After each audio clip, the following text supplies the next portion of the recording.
ہجرت کے کچھ عرصہ قبل اللہ تعالیٰ کی طرف سے خاتم النبیین نبی اکرم صلی اللہ علیہ وسلم کو لامکاں کی سیر کروائی گئی، جسے معراج النبی صلی اللہ علیہ وسلم کے نام سے یاد کیا جاتا ہے۔ اس سفر معراج کے دوران سرور کائنات صلی اللہ علیہ وسلم کو نماز کا تحفہ دیا گیا اور امت مسلمہ پر روزے فرض کیے گئے تھے۔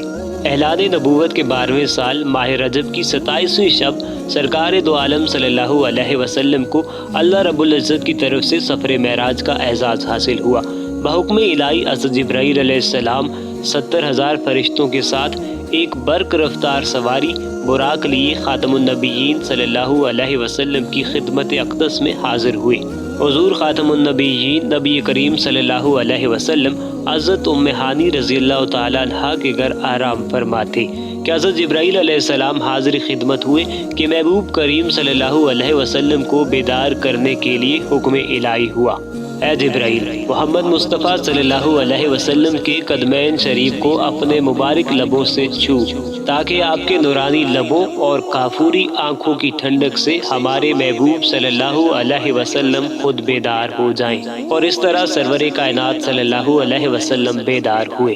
جبرائیل علیہ السلام نے وصال رب ذوالجلال کا مژدہ جاں فضا ان الفاظ سے سنایا: اے رحمت للعالمین صلی اللہ علیہ وسلم، اللہ تعالیٰ آپ کو سلام فرما رہا ہے اور ارشاد فرماتا ہے کہ تشریف لائیے، ہم آپ کی ملاقات کے مشتاق ہیں۔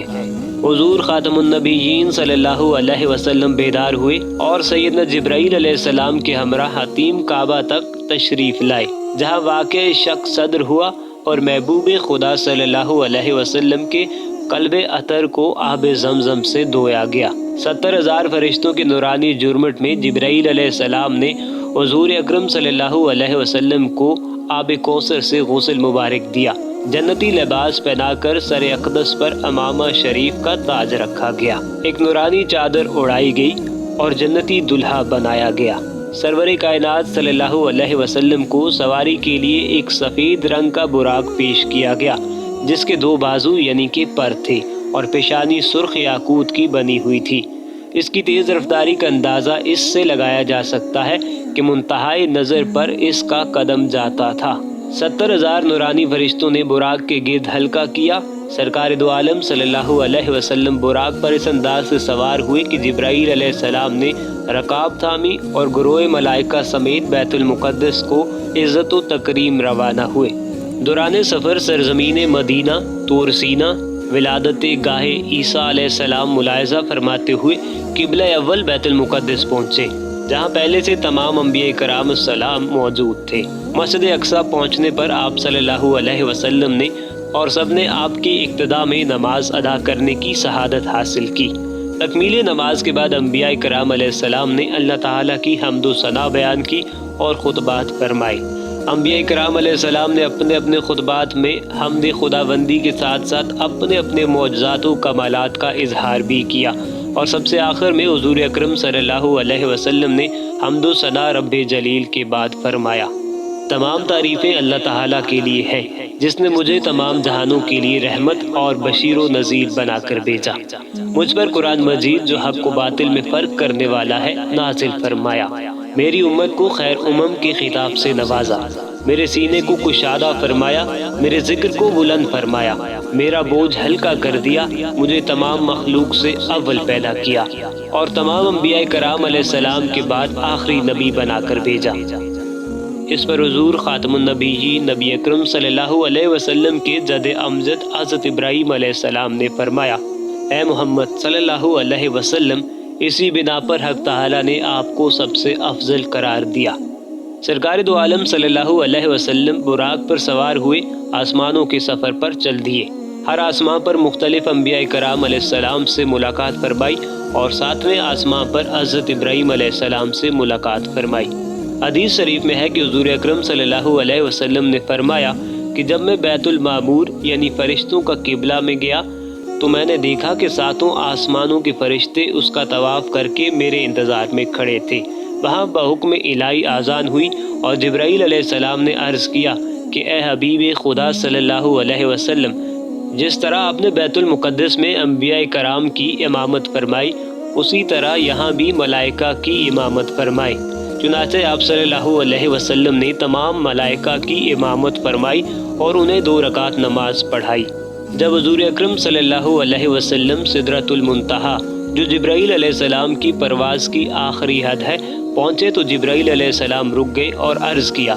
یا رسول اللہ صلی اللہ علیہ وسلم، اگر ایک بال کے برابر بھی آگے اوپر اڑوں تو اللہ تعالیٰ کی تجلیات سے جل کر راکھ ہو جاؤں۔ اس پر سرکار دو عالم صلی اللہ علیہ وسلم نے جبرائیل علیہ السلام سے فرمایا کہ اگر تمہاری کوئی حاجت ہو تو بتاؤ، میں رب کریم کی بارگاہ میں پیش کروں گا۔ جس پر جبرائیل علیہ السلام نے عرض کیا کہ یا رسول اللہ صلی اللہ علیہ وسلم، میری یہ آرزو ہے کہ جب روز محشر آپ صلی اللہ علیہ وسلم کی امت پل صراط سے گزرے تو مجھے اجازت ہو کہ میں اپنے پر اور بازو وہاں بچھا دوں تاکہ آپ کی امت بآسانی گزر سکے۔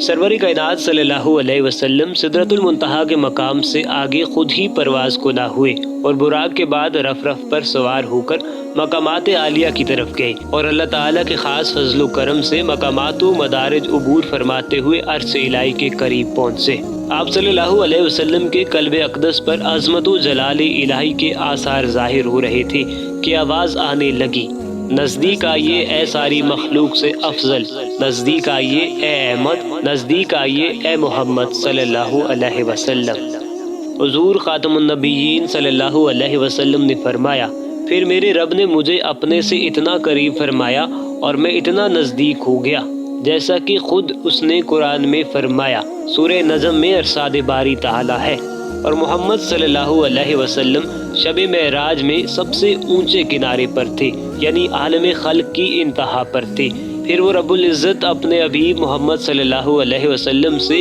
قریب ہوا اور پھر اور زیادہ قریب ہو گیا۔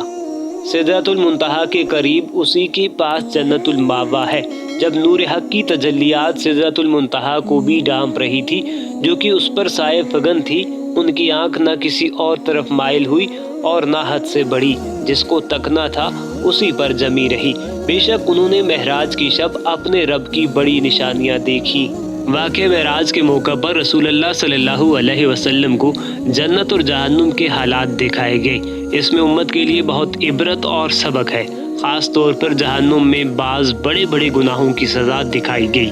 تاکہ امت ان سے بچ سکے۔ کچھ حضرات کا خیال ہے کہ حضور اکرم صلی اللہ علیہ وسلم کو خواب میں ہی دیدار الہی ہوا تھا، معراج میں نہیں، اور یہ معراج بھی ایک خواب ہی ہے، جس پر شیخ احمد فاروقی سرہندی المعروف امام ربانی مجدد الفسانی رحمۃ اللہ علیہ اپنے ایک مکتوب شریف میں لکھتے ہیں، شب معراج حضرت محمد صلی اللہ علیہ وسلم کو رویت باری تعالیٰ اس دنیا میں واقع نہیں ہوئی بلکہ آخرت میں واقع ہوئی ہے، کیونکہ حضرت محمد صلی اللہ علیہ وسلم اس رات جب مکان و زمان کے دائرہ سے باہر ہو گئے اور تنگی مکان سے نکل گئے تو ازل و ابد کو آنے واحد پایا اور ابتدا و انتہا کو ایک نقطہ میں متحد دیکھا۔